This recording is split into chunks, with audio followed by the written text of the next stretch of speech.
Si nosotros aceptamos que estamos dentro de un simulador o de una suerte de juego, obviamente que aparece inmediatamente la idea de que tenemos que hablar de niveles.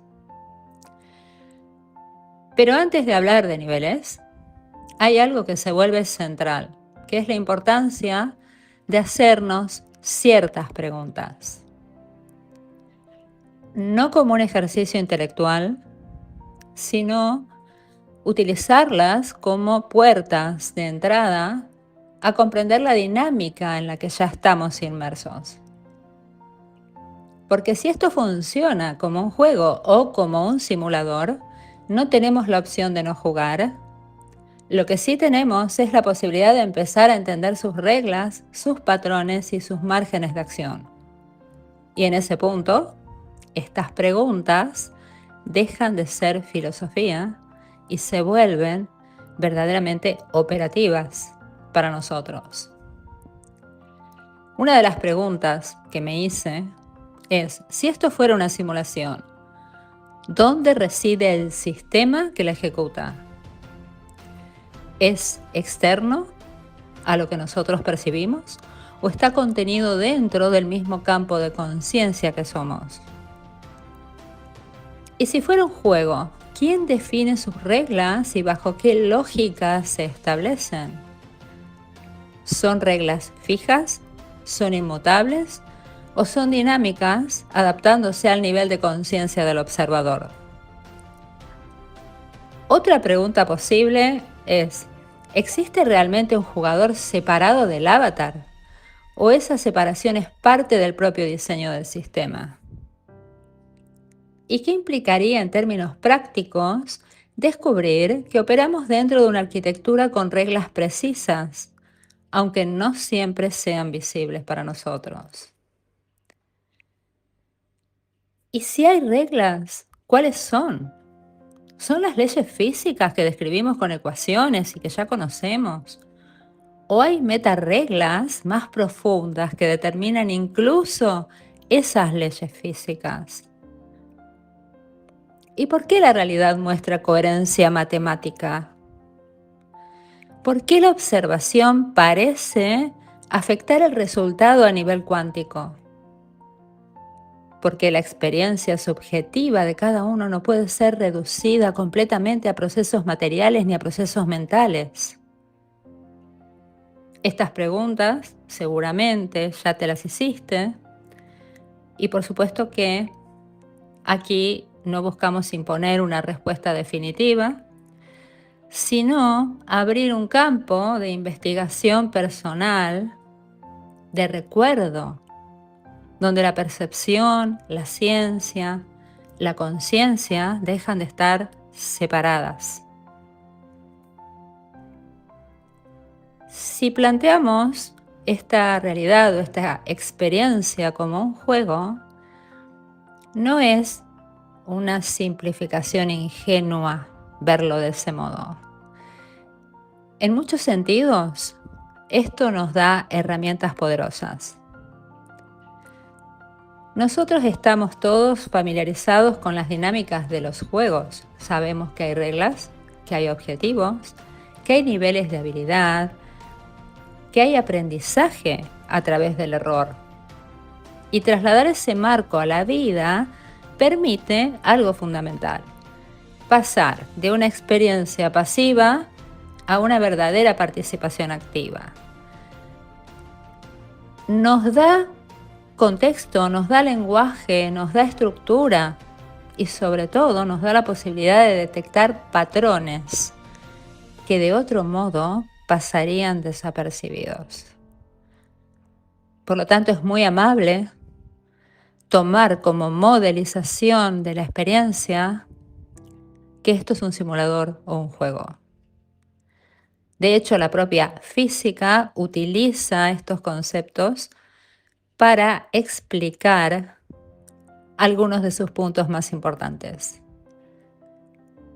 Hay una tendencia en la ciencia también a considerar que esto es un simulador, o por lo menos que actúa como tal. Y por supuesto que a partir de esto va a aparecer otro punto clave, que es comprender, aunque sea de manera inicial, que hay una arquitectura de planos de existencia. No como algo teórico, sino justamente para utilizarlo como un mapa funcional, operativo para nosotros.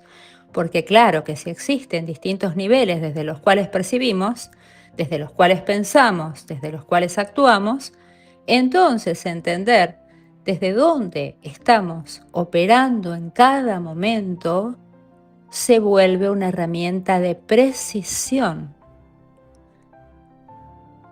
Porque no es lo mismo interpretar la realidad desde un plano denso que desde uno más sutil. No es lo mismo reaccionar que observar. No es lo mismo estar completamente identificado con el avatar que empezar a percibir la estructura que lo contiene y que lo sostiene y que también lo condiciona. Y claro que sí, que vamos a hablar de niveles que no son obviamente niveles del juego, tal y como nosotros los podemos concebir, es decir, partir de un nivel simple, atravesar desafíos, subir niveles hasta llegar a una meta que tal vez es inalcanzable o que tal vez no es el último nivel porque no hay un último nivel. No me refiero ahora a esa categorización, sí la haré más adelante, pero no aquí, no ahora, sino que me refiero a niveles dentro del simulador, dentro de la Matrix, que son los distintos planos de existencia desde los cuales todos operamos.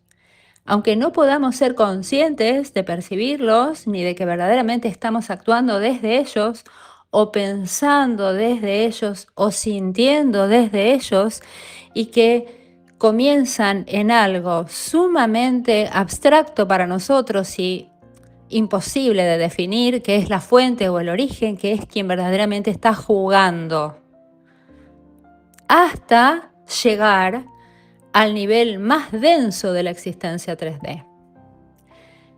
Esto es un adelanto, no lo voy a desarrollar aquí. Será en un próximo encuentro.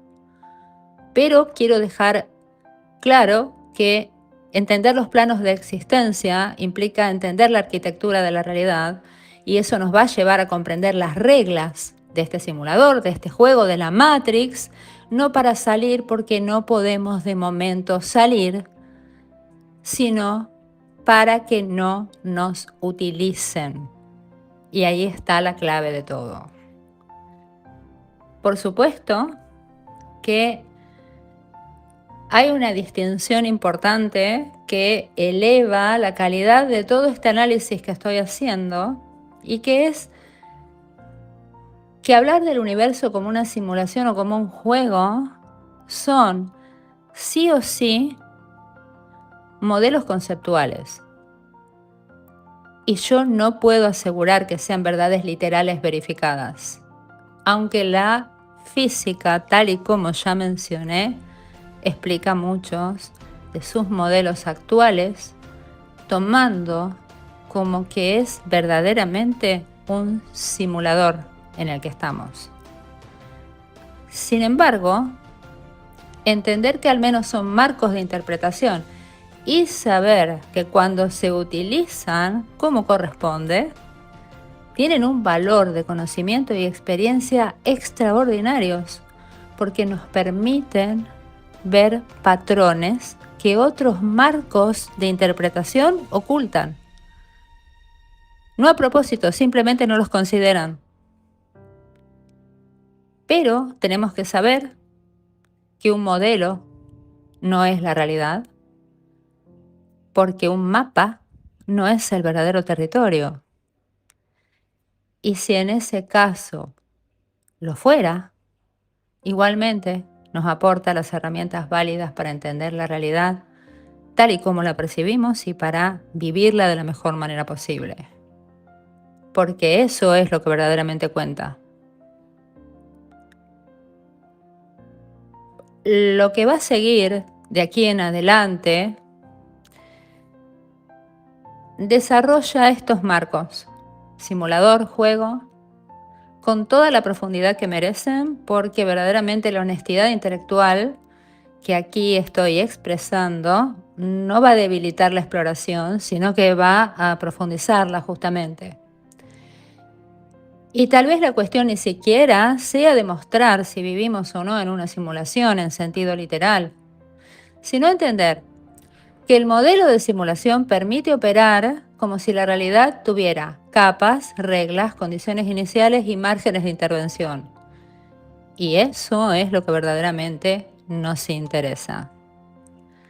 Entonces, bajo este enfoque, la vida deja de ser un proceso pasivo y se convierte en una interacción con un sistema que es claramente estructurado, donde la percepción no solo interpreta, sino que participa. Entonces, una pregunta más que se vuelve tal vez más precisa y más incómoda. Si esto tiene reglas, ¿las estás obedeciendo sin saberlo o estás empezando a detectarlas? ¿Tu experiencia es completamente impuesta o es configurable? ¿Y hasta qué punto lo que llamas realidad es un consenso y hasta qué punto es una construcción activa en la que estás implicado? Y desde esta perspectiva, explorar la Matrix no es escapar de la realidad, porque no podemos hacerlo de momento, como dije, sino entender cuáles son las condiciones de funcionamiento. Y en ese entendimiento, incluso si el modelo no fuera literalmente cierto, tiene un valor que es maravilloso porque nos obliga a observar con mayor precisión, a cuestionarlo todo y a interactuar con la experiencia como un sistema y no como un accidente o como algo que sí o sí nos tiene que ocurrir.